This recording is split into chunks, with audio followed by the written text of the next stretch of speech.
Good morning. You're listening to The Brief Wake Up, your mindful start to the day. I am Handel, your daily coffee companion, helping you wake up informed, thoughtful, and maybe just a little amused before the day gets old. If you're commuting, corralling kids, or just standing in line for caffeine, you're in the right place. Let's get you caught up. Today's health segment is about two drinks. People tend to lump together as gut healthy. They are Kefir and Kombucha.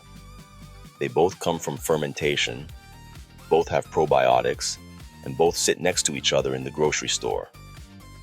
But biologically, they could not be more different. Let's start with the basics. Kefir is traditionally made from milk, though there's a water version as well. It's fermented with what are called kefir grains, not actual grains, but dense colonies of bacteria and yeast. Those colonies contain 30 to 60 different microbial strains, which is significantly more than yogurt or kombucha. Because of that diversity, kefir behaves like a true probiotic. It improves microbiome variety, reduces inflammation, and even helps digest lactose because it naturally contains the same enzyme your body uses. Kombucha, on the other hand, starts with sweetened tea and a SCOBY, a gelatinous disc of bacteria and yeast. It only has about 5 to 10 dominant strains, and the fermentation is different.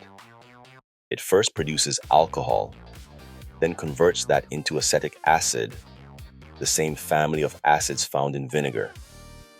That acidity can help with digestion for some people, but it can bother the stomach for others. And despite the hype, the evidence for kombucha is still early. Most of what you hear is based on chemistry, not clinical trials. Then there's the nutritional contrast. Kefir delivers protein, calcium, B vitamins, and bioactive peptides that have been shown to dampen inflammation. Kombucha doesn't offer much beyond antioxidants from tea and a mild caffeine boost, and many bottled versions are loaded with added sugar unless you read the label carefully. So how do you decide? If your goal is improving gut health or supporting digestion, kefir is the more evidence-backed choice. If you want something lighter, carbonated, and refreshing, kombucha fits that lane. Just be mindful of sugar and acidity. Here's a simple rule of thumb. Choose kefir when you want a measurable health benefit. Choose kombucha when you want a functional beverage with personality, not necessarily impact. Both have a place, but they are not interchangeable. And as always, if you're starting either for the first time, begin slowly. High fermentation drinks can cause bloating early on, especially if your gut isn't used to them. That's your health segment for today. 2 fermented drinks, 2 very different outcomes, and a reminder that probiotic is not a one-size-fits-all word. The news is next. This morning in the news, we are tracking 2 major fast-moving stories. One overseas in Iran, and one here in the United States, and both involve government crackdowns, civilian protests, and rising public pressure. We begin in Iran, where the country is facing the deadliest wave of anti-government unrest in more than a decade. Independent activist groups report that more than 2,500 people have been killed during over 2 weeks of nationwide protests, with tens of thousands detained. Communications remain severely disrupted as a state-imposed internet blackout continues, making verification difficult, but amplifying fears about the scope of the crackdown. The protests started over soaring inflation and the collapse of the rial, but have now transformed into a sweeping political movement calling for systemic change. Security forces have been accused of using live ammunition, forced confessions, and mass detentions.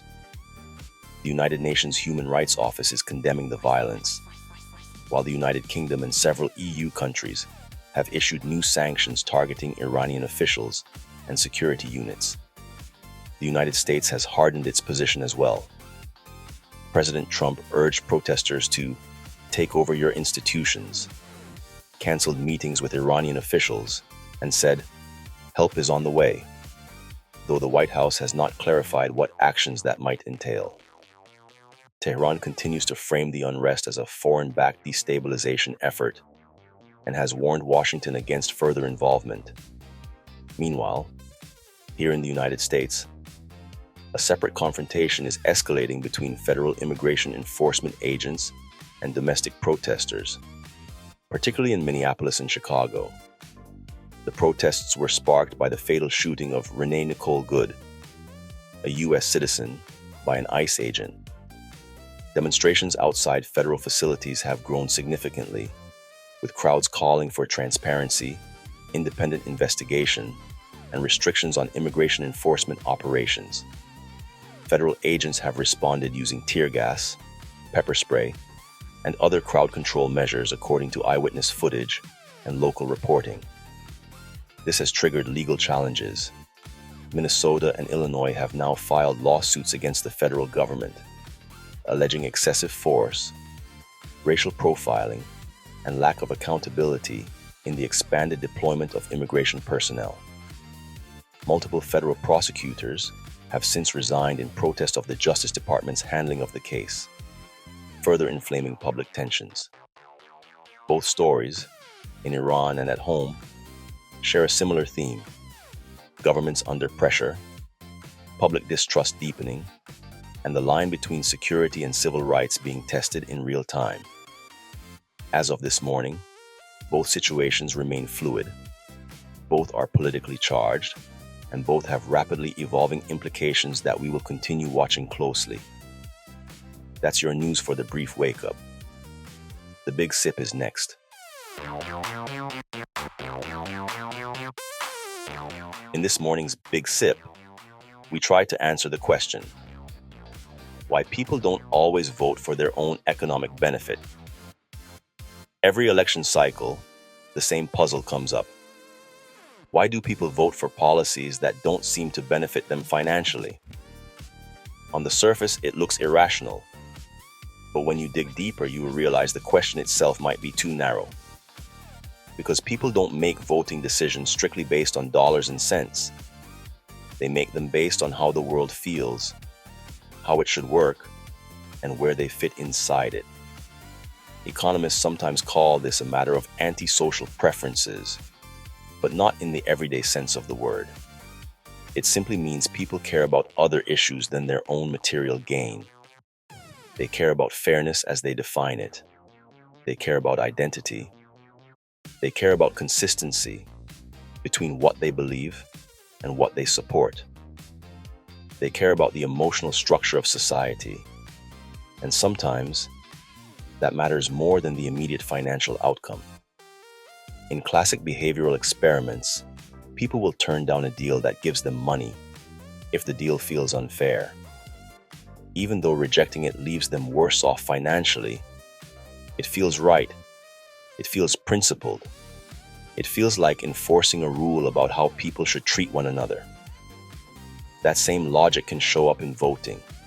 If a policy might help you financially, but feels like it violates your values about work, responsibility, or fairness, it doesn't feel like a win. If you believe a policy will shift the balance too far toward a group you already feel disconnected from, you hesitate. If you see the world as competitive or zero-sum, helping others can feel risky even when it isn't.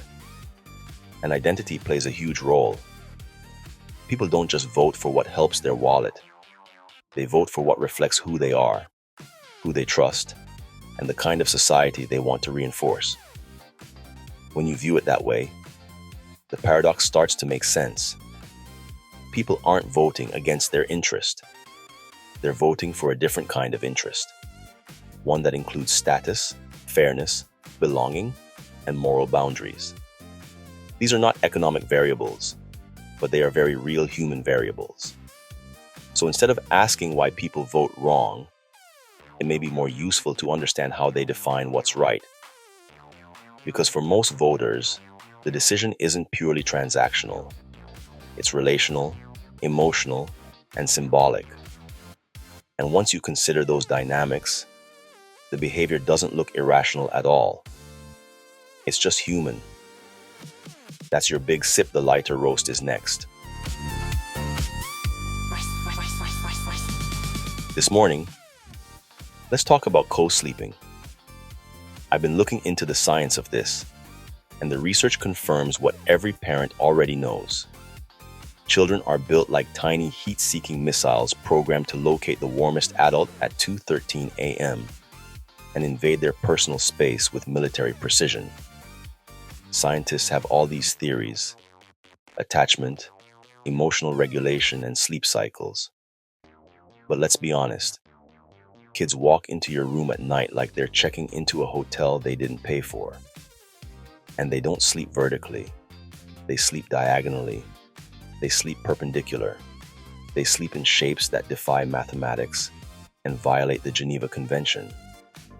Research actually shows parents get less restful sleep when co-sleeping, which is obvious because you spend the night clinging to the extreme edge of the mattress, like an action hero hanging off a helicopter.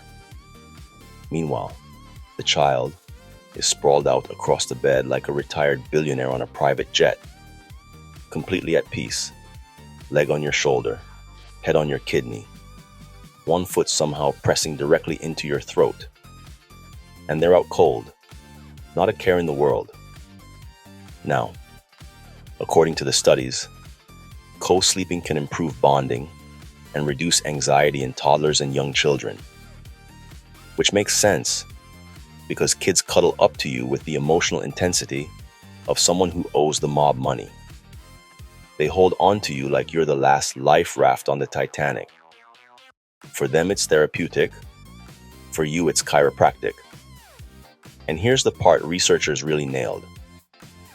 They say kids who co-sleep often do it because they feel safer or soothed by a parent's presence. But parents, we co-sleep because at midnight, when that kid appears in the doorway clutching a blanket and whispering, "Can I sleep with you?" we turn into complete pushovers. We put up a little resistance for show. We try to act tough. But 5 seconds later, we're sliding over, lifting the blanket like we're welcoming royalty. All our boundaries disappear. You're basically running a 5-star resort with 0 vacancy and no checkout policy. And yes, the research also says that prolonged co-sleeping can lead to more bedtime resistance later on. In plain language, that means the more you let them do it, the more they're gonna do it. But try explaining that to a half-asleep kid who climbs into the bed like a koala hugging a tree. You're not winning that negotiation. And don't forget the kicks. Research doesn't mention this enough. Kids become World Cup athletes in their sleep. They spin, they flail, they heel kick you in the ribs with the accuracy of a professional striker. The only person getting deep restorative sleep is the person causing all the bodily damage. And then morning comes. They wake up bright-eyed, stretched out and refreshed. Meanwhile, you roll out of bed looking like you've been working night shift in a coal mine.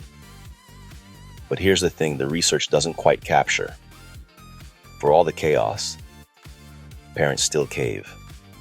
Because for a few hours, between the kicks, the diagonal sleeping, and the loss of all bodily autonomy, there's a moment when your kid is curled up next to you, breathing softly, completely trusting you with their whole little universe.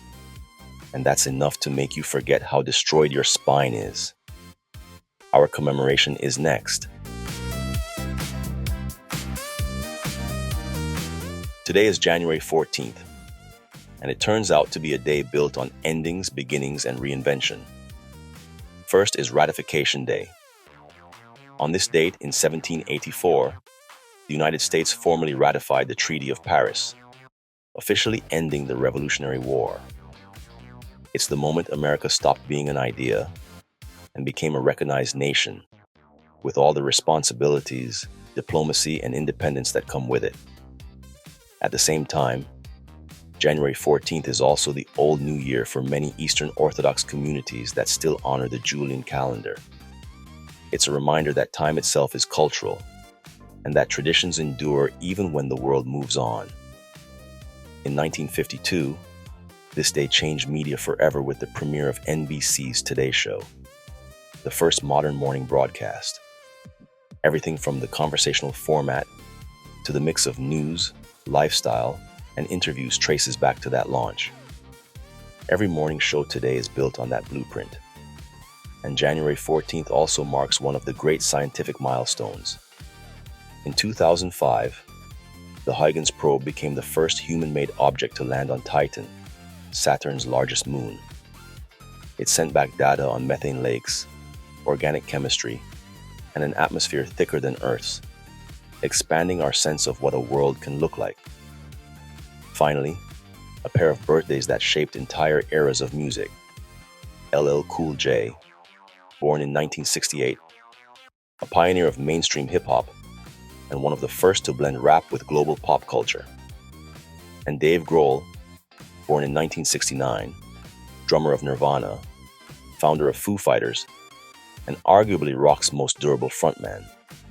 A treaty that ended a war, a new year that follows its own calendar, a broadcast that reshaped mornings, a spacecraft that rewrote planetary science, and two artists who transformed sound. January 14th has always been a day of reinvention.